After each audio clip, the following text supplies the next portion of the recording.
Virat Kohli retirement వార్తలు viral గా మారాయి. ఇంగ్లాండ్ పర్యటనకు ముందు విరాట్ కోహ్లీ టెస్ట్ క్రికెట్ నుండి రిటైర్ అవుతారనే వార్తలు అభిమానులను షాక్ కు గురిచేస్తున్నాయి. కోహ్లీ అలాంటి నిర్ణయం తీసుకుంటే ఆయన స్థానంలో జట్టులోకి ఎవరు వస్తారు? పోటీ పడుతున్న టాప్ 5 బ్యాట్స్మెన్లు వివరాలు మీకోసం. వీడియోను చూసే ముందు చిన్న రిక్వెస్ట్ అండి, వీడియోను లైక్ చేసి మీ సపోర్ట్ ని తెలియజేయండి. మొదటిసారి మన ఛానల్ ను చూస్తున్నట్లయితే సబ్స్క్రైబ్ చేసుకుని పక్కనే ఉన్న బెల్ ఐకాన్ ని ఆన్ చేసుకోండి. Team India modern master Virat Kohli test cricket నుండి రిటైర్ అవుతారనే వార్తలతో అభిమానులు నిరాశ చెందారు. కొన్ని మీడియా కథనాల ప్రకారం విరాట్ రిటైర్మెంట్ కోసం బీసీసీఐ సంప్రదించారని క్రికెట్ వర్గాలు పేర్కొంటున్నాయి. జూన్ లో టీమిండియా ఇంగ్లాండ్ పర్యటనకు వెళ్లనుంది. అక్కడ 5 టెస్ట్ మ్యాచ్ల సిరీస్ జరగనుంది. విరాట్ కోహ్లీ టెస్ట్ క్రికెట్ నుండి రిటైర్ అయితే ఆయన స్థానంలో ఎవరు వస్తారు? ఇప్పుడు ఈ వీడియోలో తెలుసుకుందాం. Number 1 Shreyas Iyer. Virat Kohli test cricket లో 4వ స్థానంలో బ్యాటింగ్ చేస్తారు. ప్రస్తుతం ఈ స్థానానికి శ్రేయస్ అయ్యర్ ఉత్తమ ఎంపిక.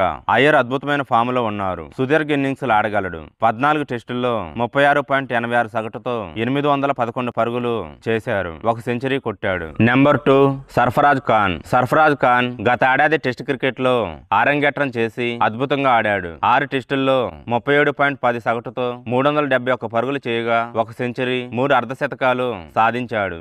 ఆయన అత్యధిక స్కోర్ 150. విరాట్ లాగా మిడిల్ ఆర్డర్ లో గేమ్ చేంజర్ కాగలడు. నెంబర్ 3 దేవదత్ పడికల్. విరాట్ కోహ్లీ స్థానంలో ఎడమ చేతి వాటం బ్యాట్స్మెన్ దేవదత్ పడికల్ కూడా ఉన్నారు. మంచి టెక్నిక్, షాట్ సెలెక్షన్ ఉన్నాయి. 2 టెస్టుల్లో 3 ఇన్నింగ్స్లలో 90 పరుగులు చేశాడు. నెంబర్ 4 రజత్ పటిదార్. ఐపీఎల్ 2025లో ఆర్సీబీకి కెప్టెన్ గా రజత్ పటిదార్ అందరిని ఆకట్టుకున్నాడు. కెప్టెన్సీలో మంచివారు. బ్యాట్స్మెన్ గా కూడా మంచి క్లాస్ ఉంది. 3 టెస్టులు మాత్రమే ఆడినా భవిష్యత్తులో మంచి ఆటగాడిగా ఎదగలడు. Number 5 KL Rahul. ప్రస్తుతం విరాట్ కోహ్లీ స్థానంలో 4వ నెంబర్లో ఆడగల ఆటగాడు కేఎల్ రాహుల్. అనుభవం, క్లాస్, టెక్నిక్, సుదీర్ఘ ఇన్నింగ్స్ ఆడగల సామర్థ్యం ఉన్నాయి. 58 టెస్టుల్లో 33.57 సగటుతో 3257 పరుగులు, 8 సెంచరీలు సాధించాడు.